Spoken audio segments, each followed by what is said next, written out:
પટેલ જેઓ અગાઉ પાસના નેતા હતા, જેઓ પાટીદાર સમાજ સાથે સંકળાયેલા હતા અને તેઓ પાટીદાર સમાજનું નેતૃત્વ કરતા હતા. અનામત આંદોલનથી નેતૃત્વ પામેલા એવા હાર્દિક પટેલે જ્યારે કોંગ્રેસ સાથે છેડો જોડ્યો છે અને કોંગ્રેસે તેમને સ્ટાર પ્રચારક તરીકે મેદાને ઉતાર્યા છે, ત્યારે પોતાના ગુજરાતમાં સુરેન્દ્રનગરમાં હાર્દિક પટેલ જ્યારે સભા સંબોધી રહ્યા હતા ત્યારે તેમને અજાણ્યા યુવક દ્વારા લાફો મારવામાં આવ્યો છે. સુરેન્દ્રનગરના બલદાણા ગામે હાર્દિક પટેલને લાફો ખાવાનો કડવો અનુભવ થયો છે. એક અજાણ્યો વ્યક્તિ સ્ટેજ ઉપર આવે છે, તેમને ડાબા હાથે હાર્દિકને લાફો ઝીકી દે છે. ત્યારે આ સમગ્ર મામલે સુરેન્દ્રનગરનું રાજકારણ પણ ગરમાયું છે. કોણ છે અજાણ્યો યુવક? શું પાટીદાર સમાજનો અસંતુષ્ટ કાર્યકર છે?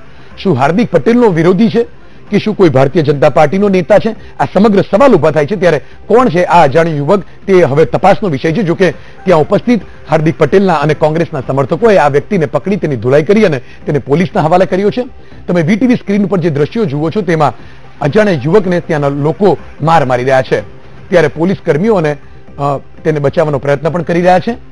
તો એક અજાણ્યો યુવક જેણે હાર્દિક પટેલને લાફો ઝીકી દીધો હતો તેને ત્યાં ઉપસ્થિત લોકો પણ માર મારી રહ્યા છે. ત્યારે પોલીસ કર્મીઓ તેને બચાવવાનો પ્રયત્ન કરી રહ્યા છે. સુરેન્દ્રનગરના બલદાણા ગામનો આ બનાવ છે, જ્યાં કોંગ્રેસના સ્ટાર પ્રચારક એવા હાર્દિક પટેલને લાફો ખાવાનો વારો આવ્યો. ત્યારબાદ ત્યાં ઉપસ્થિત લોકોએ લાફો મારનાર વ્યક્તિની પણ ધુલાઈ કરી, જોકે તેને પોલીસના હવાલે કર્યો છે. સુરેન્દ્રનગરનું રાજકારણ ગરમાયું છે. હાર્દિક પટેલને તેના કોંગ્રેસ સાથે જોડાયા પછીનો એક કડવો અનુભવ. પાટણના ધારાસભ્ય કિરીટ પટેલ આપણી સાથે ફોન લાઈન પર જોડાયા છે. કિરીટભાઈ, હાર્દિક પટેલને લાફો ખાવો પડ્યો છે, કયા પ્રકારનું રાજકારણ સમજી શકાય અને તમે કેવી રીતે જુઓ છો? આ એક ભાજપની એક રણનીતિ છે. હાર્દિક પટેલની જે પ્રતિષ્ઠા અને હાર્દિક પટેલની સભામાં જે લોકો આવી રહ્યા છે અને હાર્દિક પટેલને જે રીતે પ્રેમ મળી રહ્યો છે, ભાજપને એમ હતું કે હાર્દિક પટેલ કોંગ્રેસમાં જોડાશે તો એ પૂરો થઈ જશે, પરંતુ કોંગ્રેસમાં આવ્યા પછી પાટીદાર સમાજ સિવાય તમામ સમાજના યુવાનો, ખેડૂતો બધા હાર્દિક પટેલની સભામાં મોટા પ્રમાણમાં હાજર રહે છે. 2 દિવસ પહેલા પાટણમાં પણ મોટી સભા હતી, જેમાં 50,000 જેટલા લોકો હાજર હતા. આ બધું જોઈને ભાજપ સરકારના પગ નીચેથી પાણી ખસી ગયું છે અને કોઈ ના કોઈ રીતે હાર્દિકની પ્રતિષ્ઠાને નુકસાન થાય એ રીતે હાર્દિક ઉપર હુમલા કરવામાં આવે છે અને જાહેર સભામાં માર મારવામાં આવે છે. ખરેખર ભાજપે હવે સુધારવાની જરૂર છે. પ્રજાએ જયારે ભાજપને જાકારો આપ્યો છે ત્યારે હાર્દિક પટેલ પર આવા હુમલાઓ કરાવી કે એને જાહેર સભામાં થપ્પડ મારી અપમાનિત કરવાની ભાજપની આ માનસિકતા લોકો હવે જાણી ગયા છે.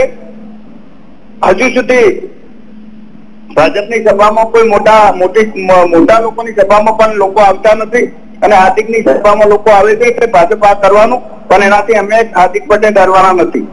કિરીટભાઈ, ખાસ કરીને આ વ્યક્તિ કોણ હતો એવી કોઈ વાતની હજી પુષ્ટિ થઈ નથી અને ભારતીય જનતા પાર્ટી પર તમે જે પ્રકારે આક્ષેપ કરી રહ્યા છો તો કેટલા વ્યાજબી સમજી શકાય? શું ચોક્કસ આવી કોઈ માહિતી છે આપણી પાસે કે આ જે લાફો મારનાર વ્યક્તિ હતો એ ભાજપનો જ કાર્યકર્તા કે સમર્થક હતો? કોઈ ભાજપ જોડે ભાડુતી માણસો ઘણા બધા હોય છે એટલે ભાજપ જ કરે છે કે બાકી કોંગ્રેસની સભામાં તમારા ઘરે કોઈ આવ્યું હોય અને તમે કોઈને લાફો મારો, બહારનો માણસ એના ઉપર હુમલો કરે. કોંગ્રેસની સભામાં કોંગ્રેસના લોકો હાર્દિક પટેલને લાફો ના મારી શકે, ભાજપના જ માણસો હોઈ શકે. કિરીટભાઈ, થોડી વાર પહેલા વીટીવી સાથે દિનેશ બામણિયા પૂર્વ પાસ કન્વીનરે વાત કરી હતી અને તેમણે કહ્યું હતું કે હાર્દિક પટેલને પાટીદાર સમાજ સાથે જે છેડો ફાડી અને કોંગ્રેસનો પ્રચાર કરવાનું માધ્યમ પકડ્યું છે તેનું આ પરિણામ છે. તમે કેવી રીતે જુઓ છો? કોઈ દિનેશ પટેલ તો પહેલાથી ગમે તેવા સ્ટેટમેન્ટ કરવા ટેવાયેલા છે અને એમને લોકોનો જનાધાર ગુમાવે છે. અત્યારે દિનેશ પટેલ કોઈ જગ્યાએ જઈને ઉભા રહે છે તો એની જોડે 2 માણસો નથી, એ ભાજપ સાથે એમને સેટિંગ કરી દીધેલું છે એટલે દિનેશ પટેલ ગમે તે બોલે એનાથી કોઈ પેટ પડવાનું નથી. દિનેશ પટેલને કહો કે પરમ દિવસે પાલિકાની અંદર પાટીદારોની જે સભા હતી એમાં જે લોકો હતા એના ઉપરથી ખબર પડે કે હાર્દિક પટેલે જનાદેશ પાટીદારનો ગુમાવે છે કે નહીં. કિરીટભાઈ, ખાસ કરીને રેશમા પટેલ પર પણ આ જ પ્રકારે જનસંપર્ક અભિયાન દરમિયાન હુમલો થયો, જોકે તેમણે તો પોલીસ ફરિયાદ પણ કરી છે. ત્યારે પાટીદાર સમાજના 2 પૂર્વ નેતાઓ જે હાલ હવે રાજકીય ગતિવિધિ સાથે જોડાયા છે તેમની પર હુમલા થાય છે. કેવી રીતે પાટીદાર સમાજ આ લોકોની પડખે ઉભો રહેશે? તમે કોંગ્રેસના ધારાસભ્ય તરીકે આમાં કયા પ્રકારના પગલાની અપેક્ષા રાખો છો સરકાર પાસે? પાર્ટી માત્ર પાટીદાર સમાજ જ નહીં, કોંગ્રેસ પાર્ટી અને સમગ્ર સમાજના ખેડૂતો હોય, દલિતો હોય કે પાટીદાર યુવાનો હોય, તમામ સમાજનો હાર્દિક પટેલને સાથ છે. અને રેશમા પટેલે ભાજપની અંદર જઈ અને જે અનુભવ્યું છે એના લીધે રેશમા પટેલે જે સાચું કહેવાની હિંમત કરી છે એ બધા રેશમા પટેલને પણ હું બિરદાવું છું ને અમે રેશમા પટેલની સાથે છીએ. આ પ્રકારના વારંવાર હુમલા થવાને લઈને ગુજરાતના કોંગ્રેસના રાજકારણીઓ માટે ગંભીર પ્રશ્નો સમજી શકાય. તમે હવે સરકારને અથવા ચૂંટણી પંચને આ સમગ્ર મામલે કોઈ ફરિયાદ કરવાના મૂડમાં છો કે કેમ? જે તે વિસ્તારમાં જે બનાવ બન્યો છે એ ચૂંટણી ઇલેક્શન કમિશનને ફરિયાદ થઈ શકે. અમે પાટણમાં આવી ફરિયાદ ના કરી શકીએ, પણ ધારાસભ્ય તરીકે હું ચોક્કસ મુખ્ય ચૂંટણી અધિકારી મુખ્ય ચૂંટણી કમિશનરને પત્ર જાણ કરીશ. જી કિરીટભાઈ, આપ જોડાયેલા રહેશો. આપણી સાથે ભારતીય જનતા પાર્ટીના નેતા વરુણ પટેલ પણ જોડાયા છે. વરુણભાઈ, હાર્દિક પટેલ પર હુમલો થયો છે અને ધારાસભ્ય કિરીટ પટેલ પણ આપણી સાથે છે. તેઓ કહી રહ્યા છે કે ભારતીય જનતા પાર્ટીની આ નાકામી અને નિષ્ફળતાનું એક ઉદાહરણ છે. તમે કેવી રીતે જોશો? પહેલી, રાજનીતિમાં આવા કોઈ વિરોધનો અવકાશ નથી ને આવો વિરોધ કોઈને ના થયો. જે હાર્દિકની વાત હોય તો કોઈ પણ મિત્રની વાત હોય. એટલે આજે હુમલો થયો છે, એની નિંદા કરું છું, એની ટીકા કરું છું અને આ ના થવું જોઈએ ને આમાં યોગ્ય તપાસ થવી જોઈએ.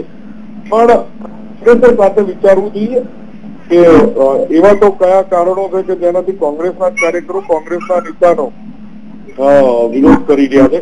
એનું કોંગ્રેસે ચિંતન કરવું જોઈએ, આત્મમંથન કરવું જોઈએ અને આ બતાવે છે કે કોંગ્રેસના આવનારા દિવસોમાં શું પરિણામ મળવાનું. વરુણભાઈ, ખાસ કરીને કોઈ કોંગ્રેસનો કાર્યકર્તા છે કે પાટીદાર સમાજનો કાર્યકર્તા છે કે ભાજપાનો એવી કોઈ પુષ્ટિ નથી થઈ, પરંતુ પાટણના ધારાસભ્ય કિરીટભાઈ કહી રહ્યા હતા કે ભારતીય જનતા પાર્ટીની એક પ્રકારની નિષ્ફળતા છે, જેનું આ ઉદાહરણ છે. તમે કેવી રીતે જુઓ છો? શું આ કોઈ ભાજપાનો કાર્યકર્તા છે? શું આ પાટીદાર સમાજનો કોઈ કાર્યકર્તા છે?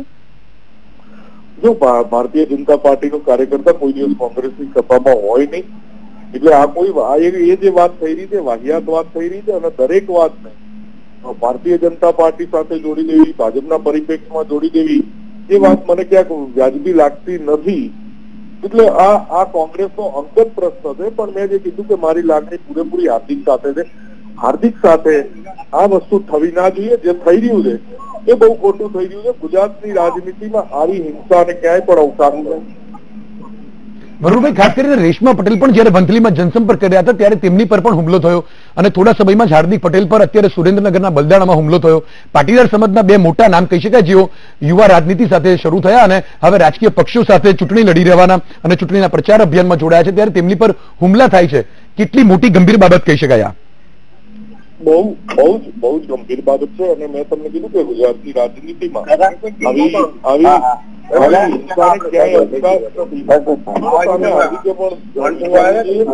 કેટલા પ્રમાણમાં વ્યાપક પ્રમાણમાં એનો વિરોધ છે એ પણ હાર્દિકે વિચારવું છે. વરુણભાઈ, શું માનવું છે તમારું? કોણ હોય છે કે આ વ્યક્તિ અને કયા પ્રકારના વ્યક્તિઓ આ પ્રકારની માનસિકતા સાથે હાર્દિક પર હુમલો કરી શકે? હું માનું છું કે આ કોંગ્રેસનો કાર્યકર હશે, કોંગ્રેસની સભામાં છે. કોંગ્રેસનો કાર્યકર કોઈ બાબતથી કદાચ કોંગ્રેસ પાર્ટીથી કે હાર્દિકથી નારાજ હોય અને આવું થઈ શકે. પણ આ બધી બાબતમાં કોઈ કમેન્ટ કરવીને વહેલી ઉતાવળા મારે કઈ વાત કરવી અને અપરિપક્વ વાત કરી અને આ મુદ્દે રાજનીતિ કરવી મને યોગ્ય નથી લાગતી. એટલું આમાં કઈ વિશેષ કહેવા નથી માંગતો. મારી લાગણી હાર્દિક જોડે છે. જી આભાર વરુણભાઈ અને ધારાસભ્ય કિરીટભાઈ, આપ બંને અમારી સાથે જોડાયા. આપનો આભાર. તો હાર્દિક પટેલ પર સુરેન્દ્રનગરના બલદાણામાં જયારે સભા સંબોધી રહ્યા હતા ત્યારે તેમણે હુમલો કર્યો હતો.